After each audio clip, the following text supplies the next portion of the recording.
Hello, this is David Drucker from IBM. Today we're going to discuss detecting and mitigating insider threats to your data. This will be a live demonstration combining privileged identity management, data activity monitoring, security intelligence, and real-time response. Every company has one or more databases and a database administrator to manage them as part of their business. Realistically, there are multiple databases and multiple database administrators. This does present some auditing and security problems. The challenges include track real identities of the DBAs, correlate database activity with other security events, including times, location, identities, and so forth of the DBAs. A company needs to react immediately when serious breaches are attempted. And finally, the company has to meet audit requirements of PCI, FSMA, Sarbanes-Oxley, and other regulations which they may be required to meet. So let's look at how we might solve these problems.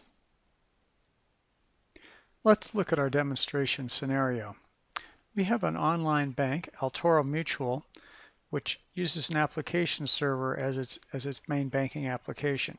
It's backed up by a relational database which stores the bank's actual account information.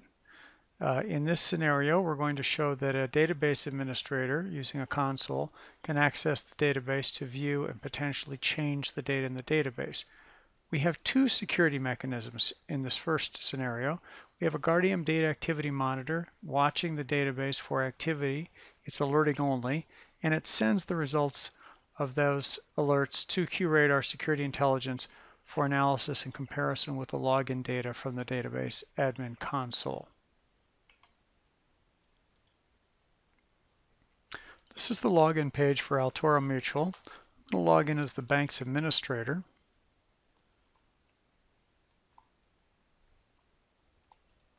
And you can see that in the main corporate account there's $52 million of funds and some change. This is what the bank uses as capital. They watch it very carefully. This bank, as you know, hires database administrators.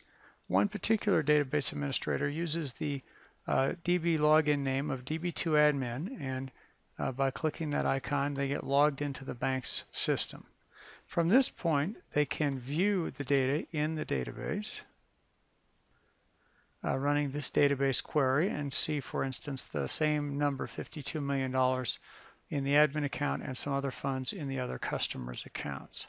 But suppose, however, that this database administrator for some reason decides to try and alter the data in the database by running this command. So it appears they were successfully able to alter the funds in the database. In fact, we can view this directly through the admin console again by simply refreshing it, and we see that there's only $1.61 left. So the money's been transferred somewhere else. Clearly some type of online embezzlement is in process. So the bank obviously needs to have security mechanisms in place to prevent this, or at least to find out what happened, and they do. We can look here that the bank has data from Guardium has already been sent to QRadar, showing that a session was opened by the database administrator, and they're just coming in right now an access violation. So these represent the DB2admin moving the money from one account to another account, clearly a violation. And this also did raise a QRadar offense. An access violation, you can see the same data and that the user called DB2admin was the offender. The only problem with this is a lack of information about who the true identity of the user DB2admin.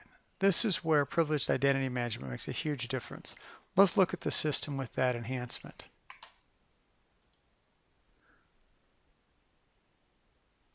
So we have the same system, but we've added IBM Security Privileged Identity Manager as a privileged identity management system, and we've connected that also into QRadar along with a DBA personal workstation. So let's look at how this will actually work then. Back on our system, you can see I've restored the $52 million to the core banking account of El Toro Mutual. So let's see if we can steal it again. First, let's look at our privileged identity management system. So this is IBM Security Identity Manager, which serves as the server for Privileged Identity Manager. Notice that we have 3 database administrators in our company, Irene, Jason, and Philip. So this has been configured then to allow them to get a privileged ID that lets them be a DBA. Let's see how this works for Irene.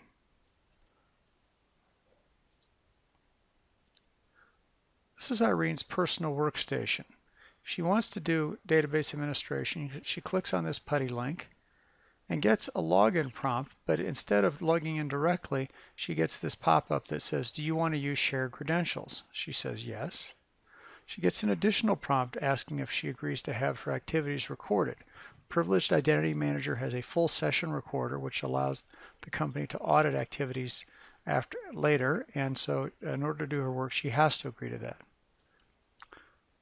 Then she gets a prompt asking her which set of credentials she wants to use. In this case, she has only the choice DBA. She clicks OK, and you can see the recording is happening, and that she was logged in with the credentials of a user called DBA4.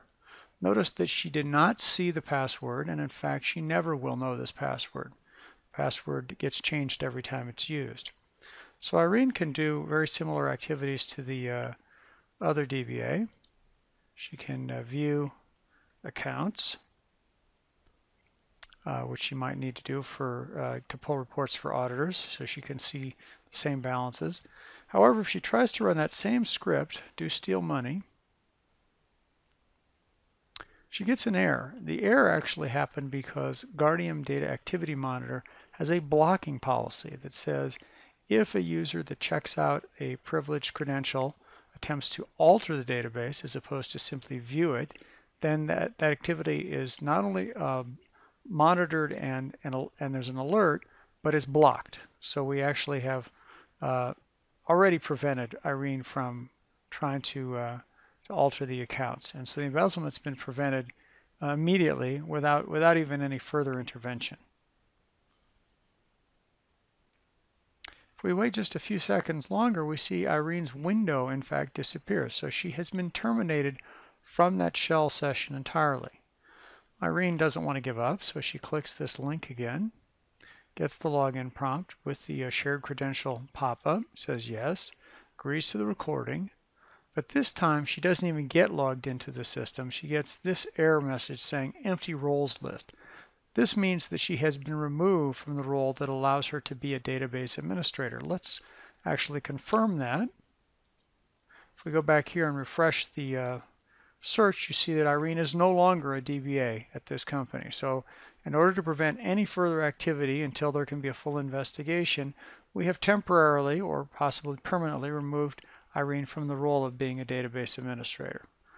Let's see how Guardium and QRadar have combined to audit this activity now as well. If we click on log activity, we see a whole series of events. If you read these from the bottom, you can see that Irene checked out a credential from Privileged Identity Manager, and then she opened a session on the database server, which was her console, and then she shows DBA4 as doing an access violation. But we know Irene checked out DBA4, so this in fact is Irene. This leads to a PCI rule violation and ultimately to a correlation with the Privileged Identity Manager record of Irene and the access violation of DBA4. And then also notice that Irene's session was closed. She didn't do it, but it happened with our external workflow, and the password was changed. So she has been completely removed from the role. That also happened, as well as kicked out of that particular session. So let's now look at how this became an offense.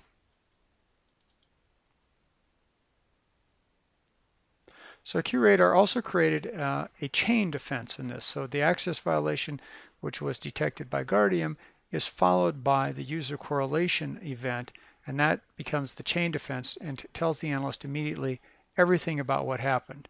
In fact, if they want to drill down and find out who the principals are, can open this offense and display the users. We'll see that Irene and DBA4 are the two linked credentials that they combine for this particular offense. To wrap up, we'll look at our system diagram one more time. You can see the key components of this. Also, we have the this is the workflow of the entire operation. And finally, these are the 4 products that we used in today's demonstration. Thank you very much. Let us know if you have questions.